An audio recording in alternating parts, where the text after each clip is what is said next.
back. What up, baby? Hey. Of the league that is not rigged, because we all watched the Rams game and now we all think it's rigged and we think it's over and we're still wagering our money. What is going on? Week 2 reaction show. Let's get it popping. Week 2 reactions, NFL reactions. Welcome into the all day, everyday show with All Day AJ and Manny Ruffin. Hell of a weekend. Voices are still a little bit shot. Plenty of beers and liquor gone the Saturday before this. Closing off your Sunday NFL football weekend, helping you get into that Monday blues, that scary Mondays, your work still week.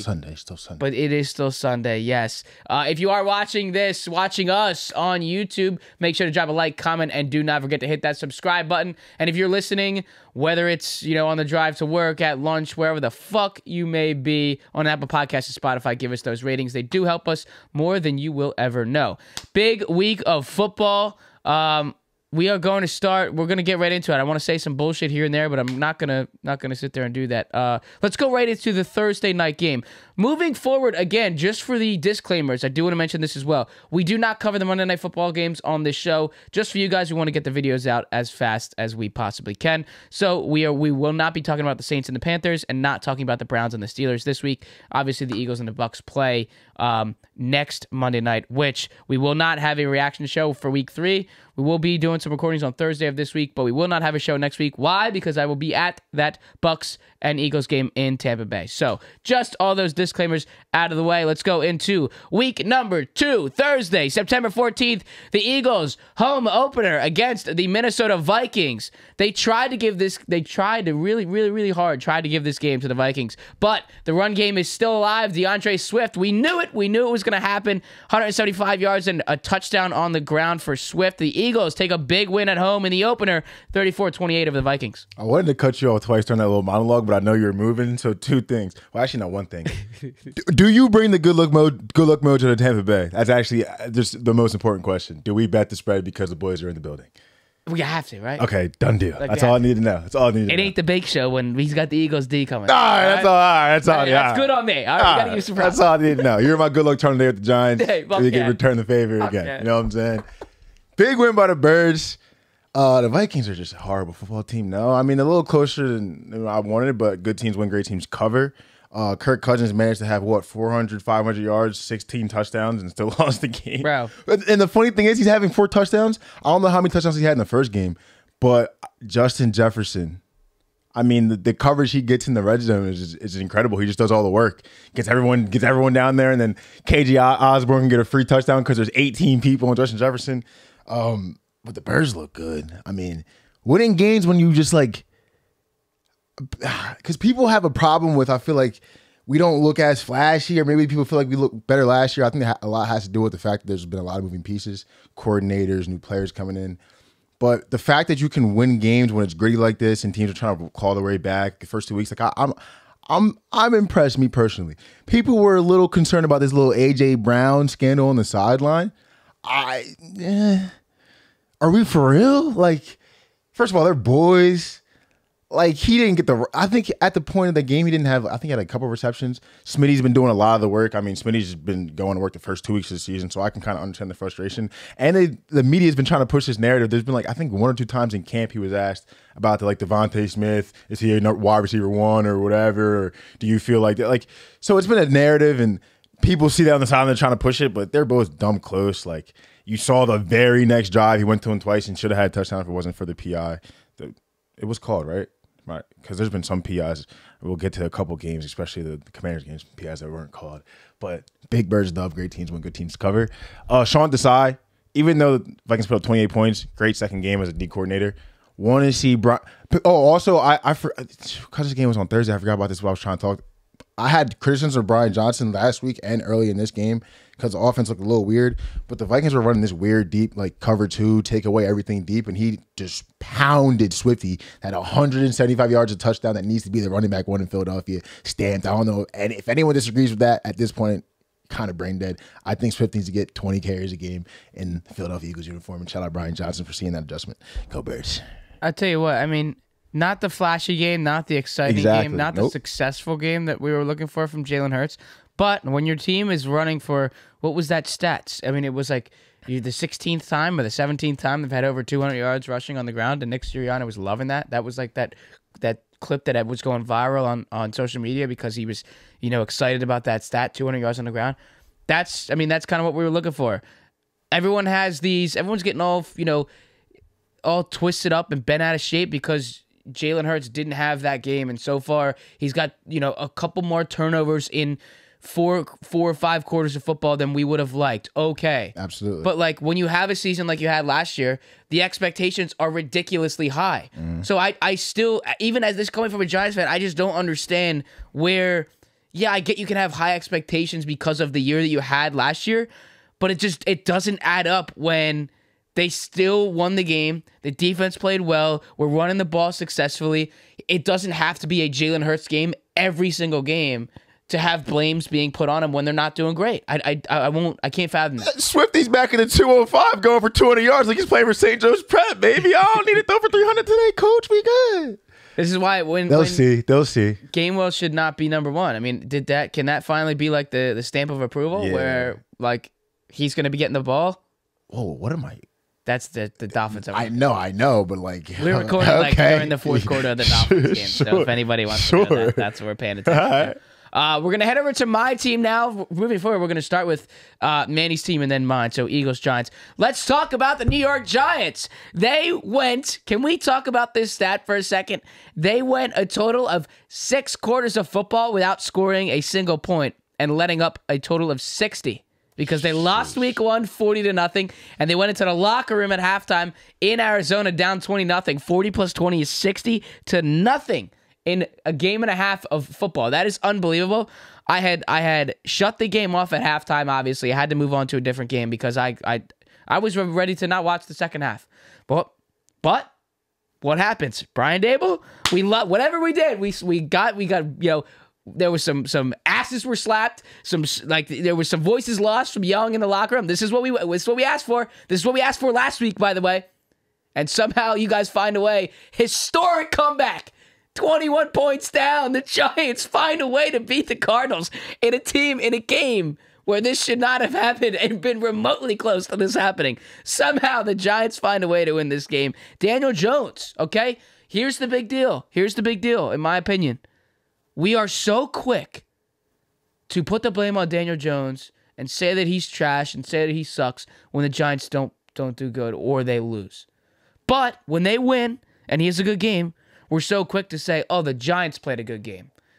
The Giants played a good game. Let's look at week 1 with Joe Burrow last week. All you guys were all saying, "Oh, the Bengals had a bad game. The Bengals had a bad game." Not Joe Burrow. But when the Giants lost to the Cowboys, you said Daniel Jones had a bad game. Daniel Jones sucks. Not the Giants had a bad game and the Giants stink. So maybe put that reversal on other quarterbacks and other teams in the NFL, not just Daniel Jones. Good game for Daniel Jones. Way to bounce back, especially after that. I will say, little scared of the Saquon injury. Looks like it's just going to be we avoided a long-term fatal injury for the season. I think it's just going to be a sprained ankle for a couple weeks. Allegedly, still got to wait for the reports to come out on that. But a 31-28 comeback. The Cardinals only scored 8 points in the second half, outscored 31-8. Great win for the Giants. The confidence is back and the mojo feels great. Yeah, thank God. Thank God you guys won this game because you had money on them. Not even just for a cool hour and a half. I was thinking about all the obscene things I was going to say about this football team on this podcast. We could possibly have gotten banned off of YouTube. This might have been the worst football team in the league for the first 30 minutes of this game. Easily. I mean, Joshua Dobbs is looking like prime Michael Vick, flexing in the end zone, dropping So some of the balls he was dropping in the first half, I couldn't believe. I was like, does everyone just turn into a Harlem Globetrotter when they're playing the Giants? I was saying the same shit, dude. Is this just actually the worst team ever constructed? They have way too much talent for this. Next thing we know, we get composure. Jalen Hyde over the top. Can we talk about that? That's what we wanted to see. The defense is coming along in the second half. I thought this was the worst defense ever created in the first half. We're coming along, getting some stops. Thank you, Jesus. Prayers for Saquon. Yeah, I mean, And of course, in like the last 2 plays that happens. I don't think it's going to be that bad, but I know they're going to try to use it against us if it turns out that way. We just hope it don't go that way. But Danny Dimes let a 21-point comeback. Bro. Oh my God. Fuck are we talking about? Put some respect on Daniel Jones. Apologies need to be had. Boy. I did my public apology right here in this seat. I don't need to go again. I chose my side. I'll be wrong if he ends up blowing up, but I don't give a fuck because he's showing his ass daily in 21-point comebacks. Shout out Danny Dimes. Shout out the Giants. That's a big W. Are they better than the Commanders? That's a conversation we can have later, but I know. I'm not ready to answer that question. That's a ball game I'd actually, ooh. And I'm going to that one in October, so I'm not ready to answer that one. That might be the game of the year. Yeah, I'm just loving the both sides of the ball in that second half, but especially Daniel Jones able to use his legs in the second half a lot more than he was in the first half, and he was airing the ball out a lot, and he looked really good doing it. I know it's the Cardinals. It's nothing to get excited about. But you needed a statement win after last week. So even though it wasn't a statement by blowing this team out, a 21-point comeback does exactly that. Historic comeback for the Giants. Great win there. Let's move on to the Packers and the Falcons. At the Mercedes-Benz Superdome, Desmond Ridder finds a way to knock off the Packers 25-24. Bijan Robinson is just a freak of nature, and we are going to continue to say that week in and week out. Great win for the Falcons. Yeah, Bijan. I mean, Bijan's actually, I mean, he definitely is top 10 in the league right now. Like, it's actually unreal. This game was, I mean, I thought it was over. I thought there was no way. I mean, I've been very critical of Desmond Ridder on this podcast for the first game, and I was going to be very critical of him again, but he stepped it up. But when they were down 14, I think it was, going into the fourth quarter, I'm like, ain't no way he about to lead this comeback. I mean, come on. But I mean, still, you got Bijan Robinson. He can do his thing and make it a little easier. But Desmond Ridder played a very good fourth quarter and helped with this comeback. A couple things, like I want to see more Kyle Pitts and Drake London. Drake London scored, but there's a couple times in the red zone where like I'm just not seeing any fades to Kyle Pitts. I'm not seeing any like fades or ISOs like when he on the short side of Drake London. It's just a little confusing. They'll figure it out. I think Arthur Smith's smart to figure that out himself. Also, Jordan Love is very, very, very, very real. Numbers don't show it, but I said this when he only scored 3 points against the Birds. I just see it. Like I was with it when they're winning the game. I'm still with it when they lost. That kid's real. I don't know, like, give it another year or two maybe. I just think that being under Aaron Rodgers' tutelage really did something for him, and we can see how other quarterbacks will get to him. Justin Fields, other guys that had to get thrown to the fire right away in not so great situations just hurts them. Not saying Jordan Love is blowing any of those guys out on paper, but I think in the long run it will pay dividends.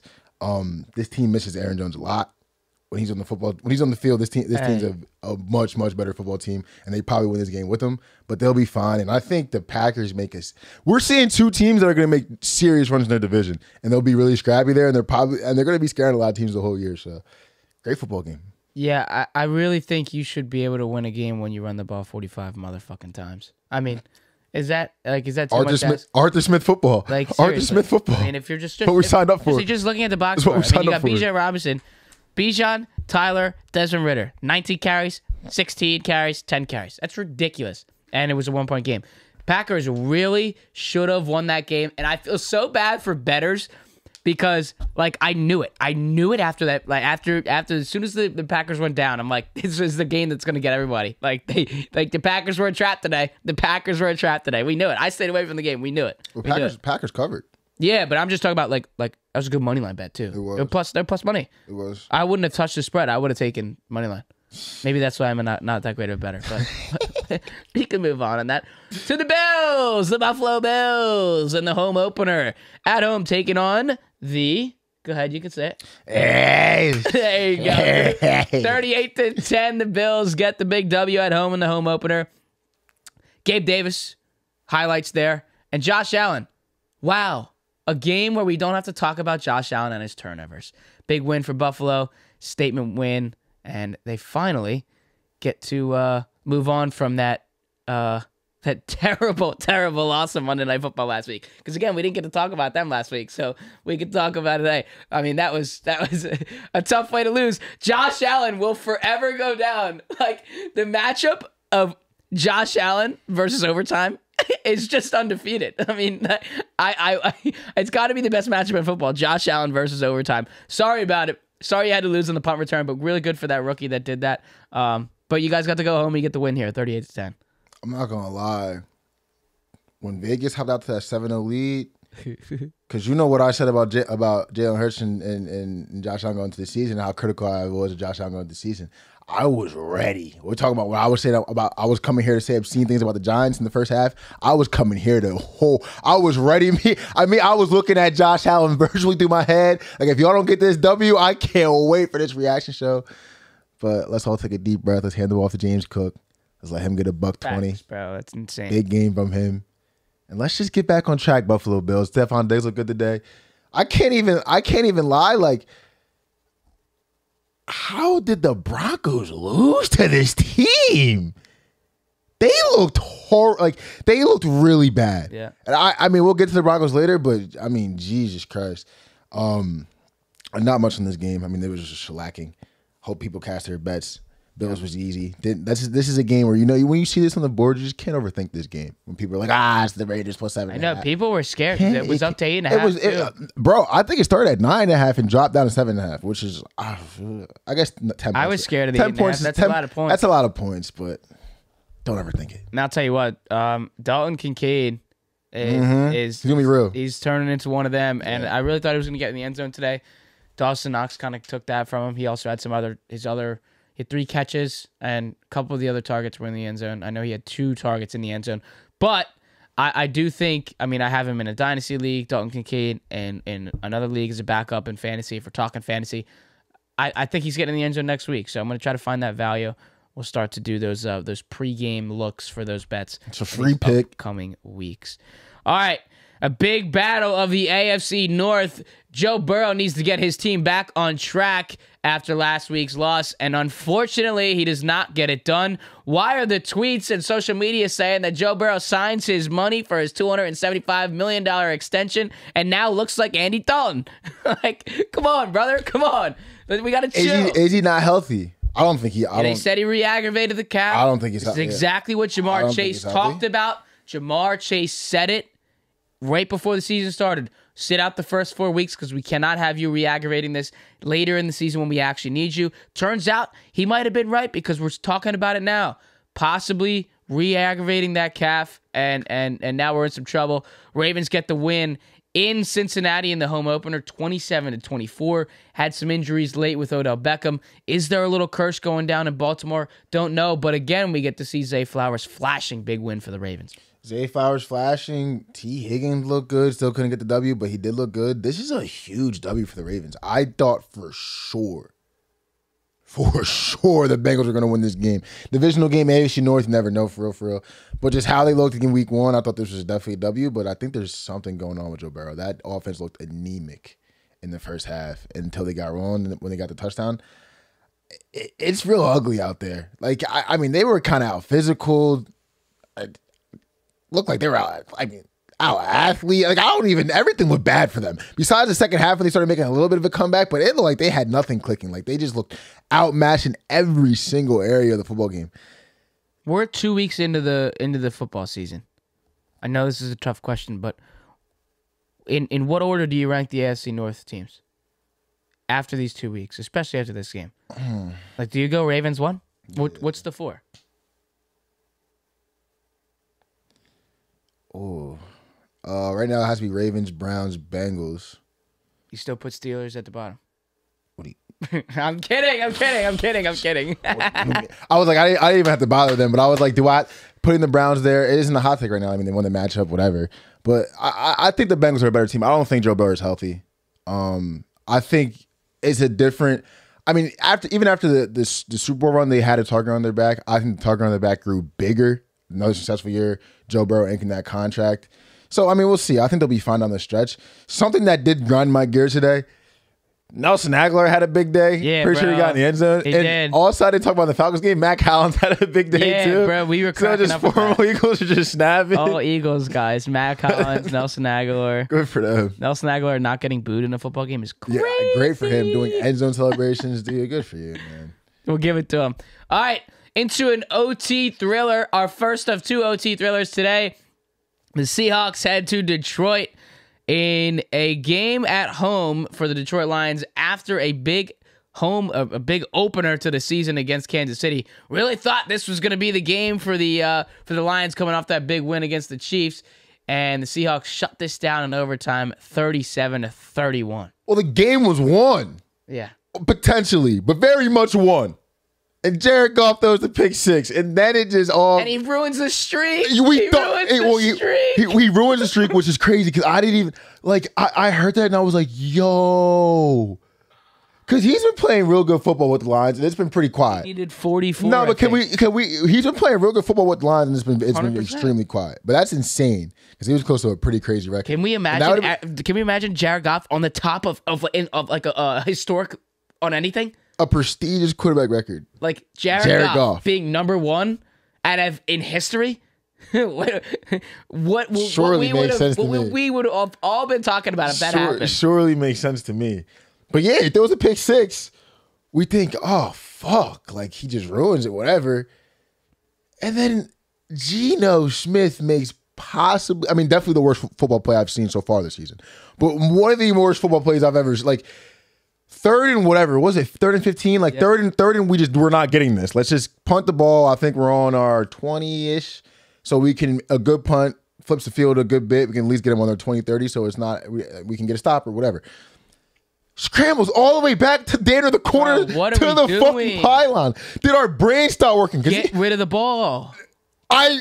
He was actually playing Madden. Like that's some Madden. You're online, like you looking downfield. You're like, dang, you gotta get open. Like, oh, should I just run out of bounds? Like on my 1 yard line. Like that's exactly he just lagged out. And now they're punting. He actually lagged out. Like now they're punting to midfield instead of pinning them down inside, the 20 or something like that. I mean, that was like, yo, you're too much of a veteran quarterback to know. Too much. Just throw it away. Too much. Yo, like he ain't fast enough. I think he went left. Did he go left? He ran in came. I'm gonna say he came back. He literally did a figure 8 and ran all the way back. Geno Smith, that might have been one of that's got to be. I mean, are we ranking that as top 2, top 3? That's got to be top 3 worst plays we've ever seen. Yeah. You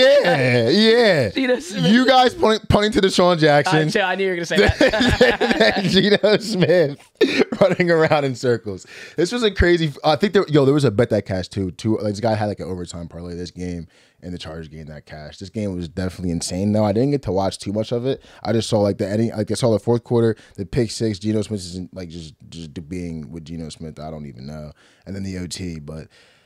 I mean, what a Lions way to lose a football game. Like, all I'll say is just what a Lions way to lose a football game. Jesus fucking Christ. Yeah, they had that game in the bag. This was multiple times supposed to be a great 2-0 start, especially after, like I said, the win against Kansas City in Kansas City to open the season. Obviously doesn't go that way. Geno Smith tried to give you the win. That doesn't happen. Let's move to our second overtime game of the day. Chargers are looking to not start 0-2 after the thriller of a game against Miami last week. Wow. We are in Tennessee for a game where a lot of people were picking Chargers easily. Wow. Survivor teams, Survivor leagues, Chargers easy, right? Not the case. The Titans knock off the Chargers and send them 0-2. Justin Herbert, Kellen Moore, Staley. We got to figure this shit the fuck out. 27-24 Titans. The Chargers are 0-2. That's crazy. Like, what are we talking about? You know what I mean, How bro? are we talking about that? You know what I mean? I did not think we would be here right now. One thing, elephant in the room, Austin Eckler's a big loss in this game. I mean, we lose an OT. I think we do win this game in Austin Eckler. Regardless, we need some new corners, like bad. This game was in a position to where, because Ryan Tannehill was looking like Ryan Tannehill early. And Justin Herbert, sleeve Herbert, by the way, I like the look. Yeah. I mean, we lost the game, so I mean, he might take the sleeve off. But I was liking sleeve Herbert early, I can't lie. And Ryan Tannehill's doing Ryan Tannehill things. Turn the ball over, looking ugly on his back. I mean, I don't even know who he's throwing to at the time.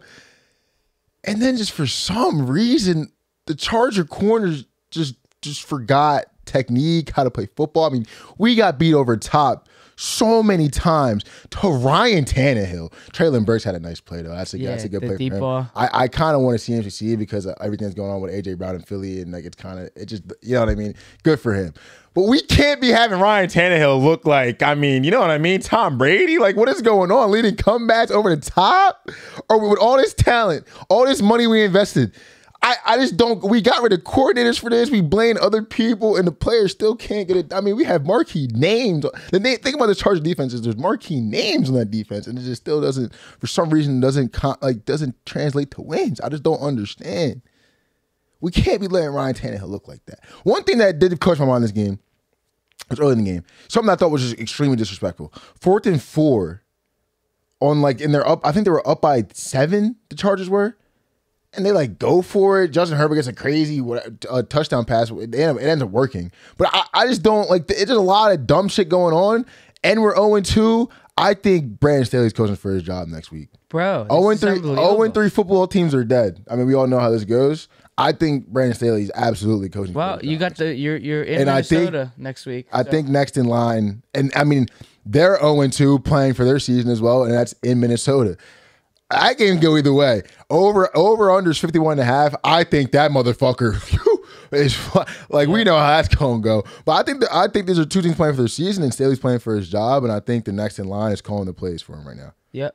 My personal opinion. Well, I mean, you got if you're Chargers got to wake the hell up because you're 0-2, and you got Vikings in Minnesota, home against the Raiders, which is most likely going to be a W, but that's a divisional matchup. Then you got your home against the Cowboys, and then in Kansas City. I mean, there's a lot of potential to not have a single win after 6 fucking games. Jobs could be lost by Halloween. Jobs could be lost by Halloween. For sure. That's the clip right there. For sure. Jobs by Halloween. Trick or treat, get the fuck out of LA. I hate for it to be like that. I root for y'all, man. This is a shame. All right. To probably the lock of the day for bettors. This man over here had that literally in the bag. The Buccaneers home against the Chicago Bears, -2.5 on the spread, which was the lock of the day. They win by 10, 27-17. Baker Mayfield is baking up his show. I'll tell you that. 317 and a tutty for the boy. I think from that point of the Vikings game, I think it was second quarter when he found out who Mike Evans was and how he reacts and how he acts in this league and how he's going to get a gold jacket one day. He was just like, fuck it. We're going to keep going to you. 171 yards, 2 tugs. It looks like no one can stop Mike Evans. It was not Tom Brady. Crazy. It was not Jameis just throwing it up to him. He can do this shit with anybody, and that man's a Hall of Famer. Shout out Mike Evans. And you know what? Maybe that means he's going to stay with them because of all that noise saying he might go somewhere else. He could be trying to play his ass off the con. It could be good marketing. You know what I'm saying? It could be good marketing. A question I do have for you, everyone listening and watching, is Justin Fields a product of a bad organization and a bad system, or is it just not? I mean, we got to start talking about this at some point. You know what I mean? I don't think he's there yet. We know he's an athlete. We know he's a freak of nature athlete. I think he's one of the people that could have extremely benefited from a Jordan Love situation. I'm not gonna say that. Keep going. My fault. I don't think he's there yet. But it's tough. It's tough to be there when consistently year in and year out you have some bullshit going on. You don't have a great roster. You don't have a great group of guys around you. But again, you could say the same thing for Jordan Love. It's not like he has the best guys around him, but they're all rookies, you know. Matt LaFleur, great track record, great organization, good defense, good running game. It's hard to compare. I just feel like I feel like Jordan Love walked into a situation where it was all kind of, there was almost zero expectations. I feel like it was. I feel like Matt LaFleur's coaching with no stress. I feel like ever since Justin Fields walked through that door, first game of the season when Andy Dalton was a starting quarterback, it was a high cortisol, high stress situation. Everyone's it was a magnifying glass, and it's just not working out. I think he needs. I think he's got to get out of Chicago. Until I can, because I don't want to jump the gun and say he's not it, because I think this situation is just, I don't know how many guys out of that class or classes from before or after that aren't extremely rare guys that we hail as top quarterbacks, even as young guys right now, that would thrive in that situation. Honestly, out of this game, besides, I mean, the Bucks are kind of who I thought they were going to be a scrappy, nice team. I'm good for Baker Mayfield. I saw him doing a lot of mobile running around on the ground. Like, he's leaving it all out on the field for the Buccaneers, which is good for him.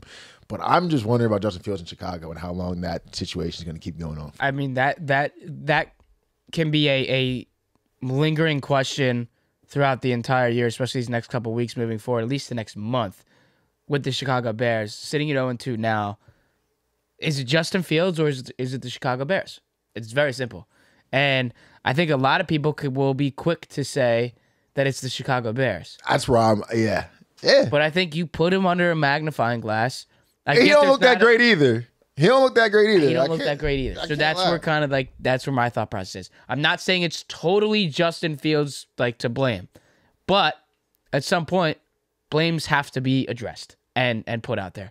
Let's move to the Chiefs and the Jags. Chiefs looking to get a much-needed win after the loss at home in the banner night. And they do just that, 17-9. Pretty scrappy game. Nothing too special, but Travis Kelce gets his touchdown in his first game of the year. Good to see him back. Patrick Mahomes, being Patrick Mahomes, got to see a better game out of Pacheco. Again, not super crazy things to highlight in this game. Was kind of on the boring side, but we knew the Chiefs were going to get the win. I really did think the Jags had a solid chance to win this game. But the Chiefs really wanted to lose this game. The Jags should have won this game like 28, like 17. Like, they were in the red zone so many fucking times. We had fumbles. You don't get a Pat Mahomes pick. Kelce drops, first game back looking rusty. I think they had a fumble or two. We're in the red zone 4 or 5 times. T-Law's missing wide open players in the red. Like, if you're a Jaguars fan, I feel like we just had like a golden opportunity to slip out of our hands. Like, this Chiefs team still looks like they have like zero identity. The offense is the weak point on this team, which is something I never thought I would have said about the Kansas City Chiefs ever since we started this podcast. I thought that would have been a hallmark 30, 40, 50-point a game until we were old in our rocking chairs. So, as much as the Chiefs should feel good about getting a gritty, nice win on the road, especially tough place to play going to New Orleans. I know they hate how I say that, but that's how I like saying it. So, no, I'm not going to say fuck y'all because I like y'all. And I like y'all, coach, so I can't say that. I'll tell you what. Keep saying do all like that. But I don't think there's a lot to be confident about in Kansas City, and that's my hot take. No, they did not look good. Kansas City did not look good. Again. And I don't think they're going to look good at all this season. I mean, if I'm a Chiefs fan, I'm getting a little bit scared. You know, we talk about this show being a reaction show. It is not an overreaction to be a little bit scared if you're a Chiefs fan. No. They are just lucky the division sucks. Yeah, that's also true. The other thing I want to mention is, let's not forget Doug Peterson, head coach of the Jacksonville Jaguars. Doug Peterson called that Christian Kirk was going to have a game because he wasn't incorporated a lot last week. But what happened? 11 catches and 110 yards. This was literally called by the coach, executed perfectly. Just had to highlight that because coach called it, and it did happen. I know we had Kevin Ridley get a little banged up and all that kind of stuff, but 14 targets. And then let's also talk about another receiver on the Kansas City Chiefs. Kadarius Toney caught all 5 passes that were thrown to him. Attaboy! Attaboy! Good job. I just see that. So the Chiefs really... I think a lot of people thought they were going to win this game with ease, but they really wanted to. They did really try to lose this game. So again, you should be worried. T-Law had a pretty stinky game. People going, highlight the Christian Kirk stuff. There were some big plays involved. It's pretty stinky. T-Law, we gotta see it better than that. The media's not gonna be too loud about that because you're kind of a golden boy, so you can get it from this podcast. That shit was stinky. I can smell it through the TV. It's all good, though. Next week's a new week. We get 16, 17 Sundays. It's all good. That's right. All right, let's head to our rookie quarterback head-to-head matchup in Houston. C.J. Stroud's Houston Texans host Anthony Richardson's Indianapolis Colts. The Colts get a big win here, 31-20. Highlight game from C.J. Stroud. Tough one to see, though, with Richardson going down on that second rushing touchdown. Saw that big whiplash on the head that just came all the way back. Got knocked back. Knew that was an immediate concussion. So we'll see how that changes the Colts' mindset for next week. Will Gardner Minshew start? In my opinion, I think that will be the case there. But a great game from C.J. Stroud, even though the team did not even come close to winning this game. Yeah, I mean, for the time that Anthony Richardson was involved in this game, he was felt all over the field. I mean, 2 rushing touchdowns.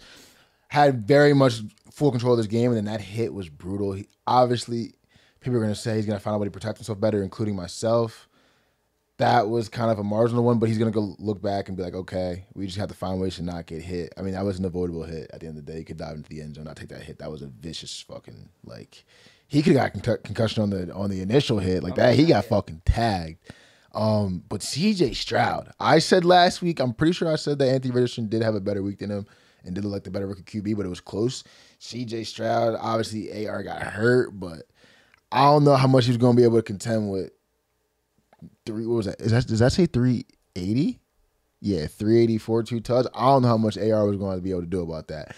I mean, CJ Stroud found out who Nico Collins was, and it was over with from there. And I think personally the tools are all there, and he's still extremely raw. Yeah, this is going to be a recurring theme for 6, 7, 8 years to come, I think. Yep, you're exactly right. And like for Houston Texans fans, like I know we have a good baseball team that continues to make the playoffs every year, and nobody goes. Fuck them. Nobody goes. Yeah, fuck them. But nobody goes to the Texans games.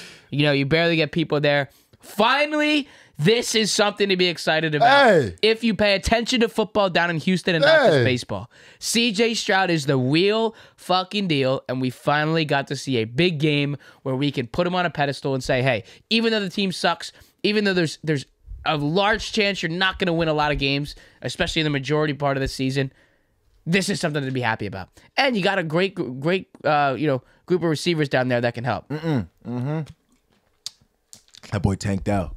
Hey, that's my watch out in the future for that boy. I'm telling you, that's one of my dynasty guys too. I got him late in the game. That's a sneaky guy. Look at you. Steal. They don't stop fucking with Look at you. All right, let's go to LA. Another divisional matchup. The 49ers in LA taking on the Rams after the Rams had a big win last week. But the 49ers score the same amount of points that they did against the Steelers last week, 30-23 over the Rams. CMC is clearly the best running back in the league. He's not better than Derrick Henry, but that's crazy. Nah, I'm not like Bijan Robinson might be better. No, I'm playing. First of all, shout out Puka Nacua. Broke the rookie record for receptions through 2 games with 20. And I was trying to put y'all on the young with my 2. You said it last week. My 2 young receivers from LA. Stafford hasn't looking special. Besides the 2 interceptions, Stafford had an amazing game, and I know you can say that about a lot of people. But I mean, just some of the throws he makes is just stupid to some of these dudes. It's just dumb. Can we talk about the elephant in the room?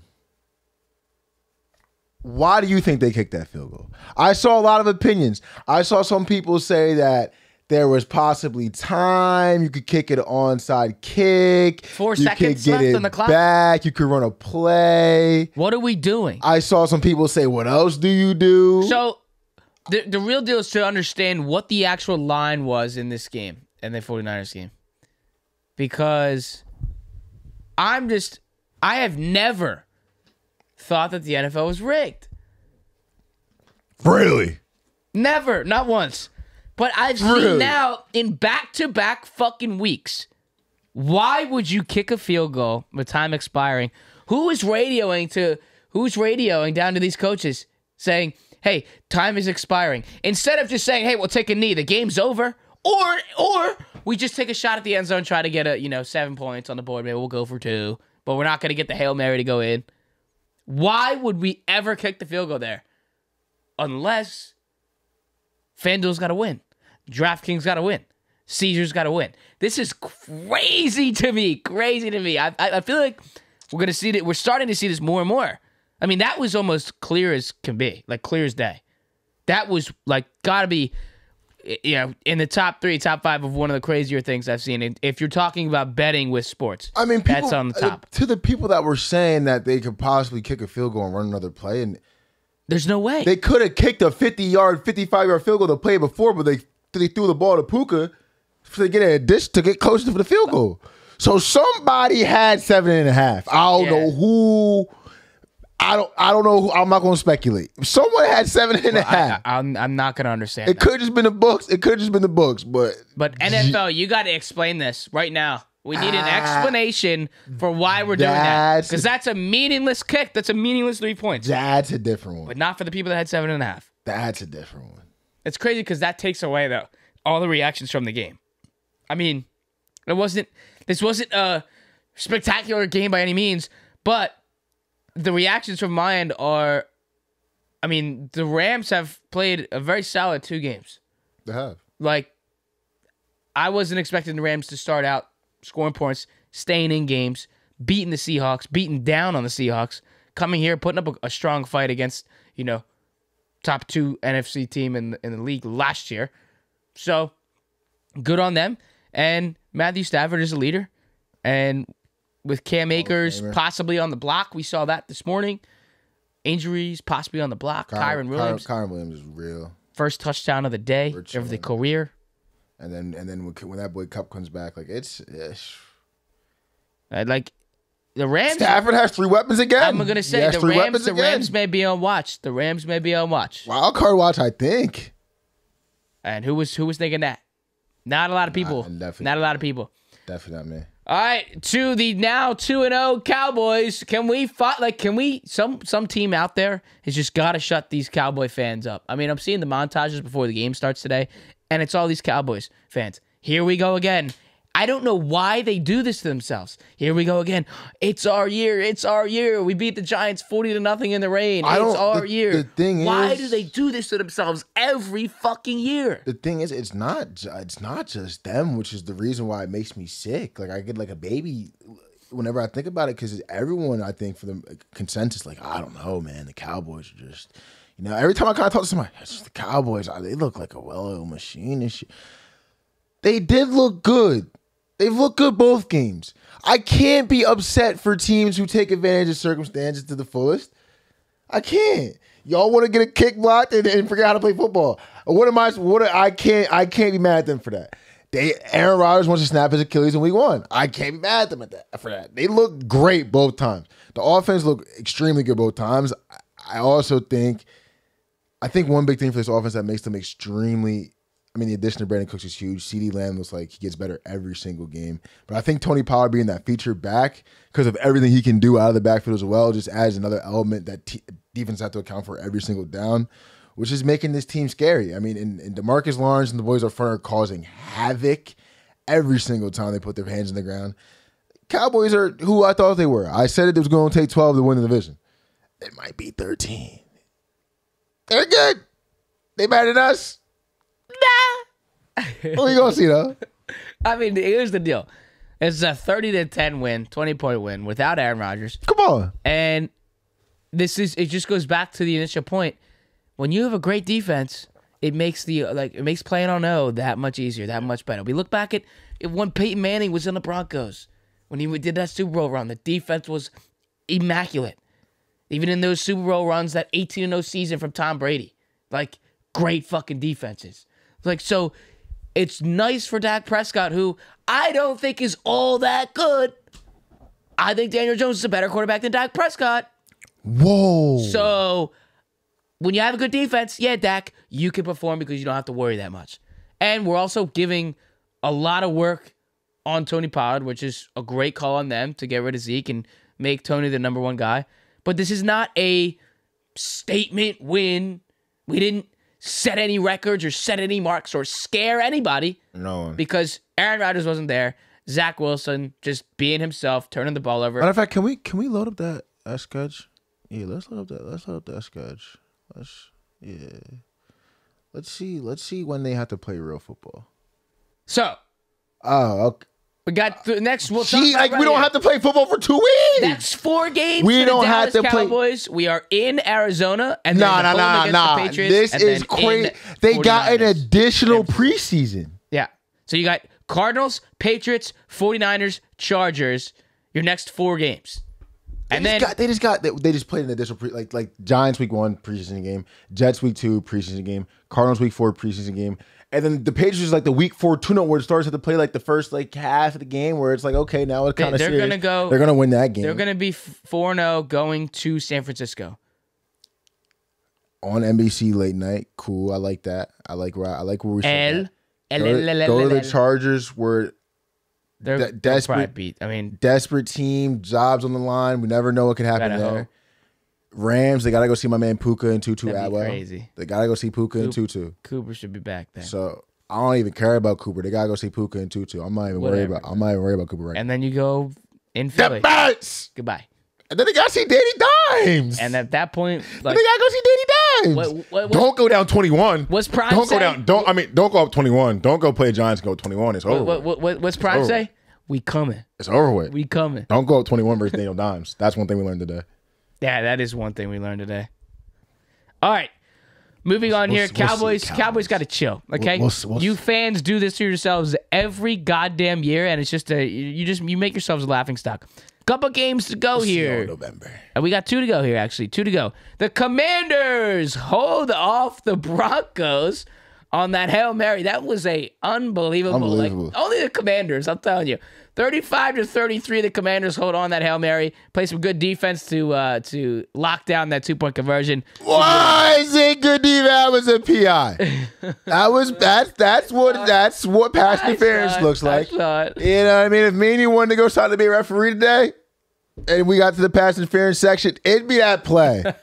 Like, this one we missed, but we gonna get this one back. Cause damn, they could have got the Hail Mary 2-point. We go to overtime, but instead, the Commanders are 2-0. That's crazy to tied for first place in the NFC East, and the Denver Broncos are 0-2. This is the same team wasn't Nathaniel Hackett?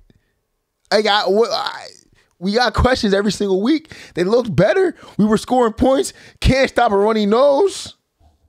It's Sam Howell. Like, who is he? Is this Brady? Like, who is this? Is this?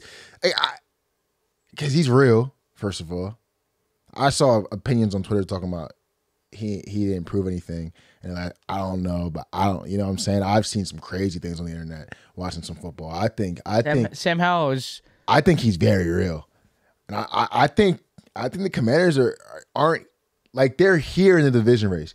And what I mean by here in the division race, like, just as much as you guys are, you guys aren't going to win the division, but the games versus you there's zero cupcake like weeks in the NFC East. That week 1, what y'all did week 1, I think is an anomaly. The Cowboys got away with one, but I don't think anyone's gonna have a free week like that the rest of the way in the NFC East. But I mean, definite fucking PI. First of all, second of all, we're coaching for, I mean, just social standing, jobs, like pride, ego, like everything's on the line week 3 for the Denver Broncos. Because when we signed Russell Wilson, I did not think this was going to be a possibility that we were going to be sitting on this podcast and talking about there's a high possibility by the end of year 2, year 3, year 2, that they were going to be under 500 in those 2 years. I did not think that was possible. I don't care. Also, I thought we would have at least seen them in the AFC Championship one time. I don't care where you put it and how you speak about it, but I don't think, and what the schedule was for the Washington Commanders, I don't care who was on the schedule. I don't think a lot of people had fucking Commanders at 2-0 after 2 weeks of football. Nope. So, like I said, it goes back to the point. I don't, like, yeah, it's the Broncos. Like, maybe people can say that. I don't care. It is the Broncos, but it could be anybody. Good for them, though. Like, good shit. Yeah, I'm with you. Sean Payton, like, can we talk about this for a second, though? I want to come back to this kind of statement when we're at the end of the year. How many games Sean Payton loses with Russell Wilson and the Broncos in 1-score games? Would like to know that stat at the end of the year. It's gonna be as many as they lost last year. It's the same fucking team. Copy paste. Like, Jesus, bro. If I'm a Denver fan, I just want everything going. I want clean house. I want everything going. How is a team like the Commanders lapping us? Yeah. Sam Howell, Brian Robinson's running for 2 touchdowns on us. Like, we're getting lapped by the Commanders. Like, sheesh. Clean house. I'm calling for it. Maybe we are overreacting, but no, we're not. We can't be when the goddamn Commanders are 2-0. Not even close. Not even close. Yeah, God, I think they might be better than. Like, we can't go there. All right. Are they better than the Giants? I'm not saying it. I'm not saying it. Did you see Joshua Dobbs in the first half? Yeah, bro. They ain't make no one look like that. I know.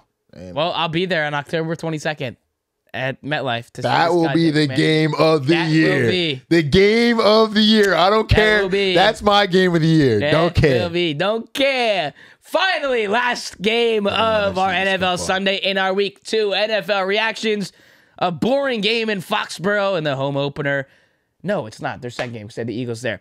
Dolphins visit Foxborough to take on Mac Jones' Patriots, and they get a pretty boring but simple win, 24-17. Glorious choke job in this fourth, though. Like, I don't have to see what happened there. They lucky. The Dolphins might have dodged some smoke. That's all I will say. They lucky we had to hit that record button. But good for y'all. Good W. Good teams win. Great teams cover. Don't know how this was 2.5. Don't know how people thought the Patriots were about to win this game. It's just a complete mismatch on all sides of the ball. I think the Patriots knew they lost before they even lost. I mean, we were in prevent, 3-man deep. Like, they had 3 safeties deep in the first quarter, 1st and 10, bro. I guess it's Bill Belichick. Like, he had something up his sleeve, but, like, that is just so ass. Like, when teams do, like, they did that. The Vikings didn't really do that versus us. There was a couple plays they had 3 safeties deep, but that straight prevent, I understand it's Jay and Waddle and Tariq Hill, but we got it. I mean, that shit's just boring to watch to me. But good for y'all. Good teams win, great teams cover. Tua looked pretty solid tonight, I would say. Box score stat sheet doesn't say that. Because they're running fucking three deep safety shit like I was saying. What the fuck? Like, it's not football, bro. I mean, it is football, but Jesus Christ. Throw some balls. That is our NFL Week 2 reactions on Sunday. If you watch this on YouTube, make sure to drop a like, comment, and do not forget to hit that subscribe button. Listeners on Apple Podcasts and Spotify, make sure to drop those ratings. They do help us a long, long way. Like we said earlier, we will not be doing a week 3 because I will be at Monday Night Football in Tampa for the Tampa Bay Buccaneers Philadelphia Eagles game. We will be here later in the week for a preview show. Plenty more to cover on that. If you are not following us on social media, Twitter at 80ED Podcast, Instagram at 80ED Pod, and our TikTok, which is simply the name of the show, The All Day Everyday Show. We'll see you guys in a bit. Saints, Panthers, Monday night. Browns, Steelers, Monday night. We'll see you guys then. We're not talking about them. You've been listening to The All Day Everyday Show with All Day AJ and Manny Ruffin. Talk to you guys soon. Week 2 reactions. We're so fucking back. See you in week 4.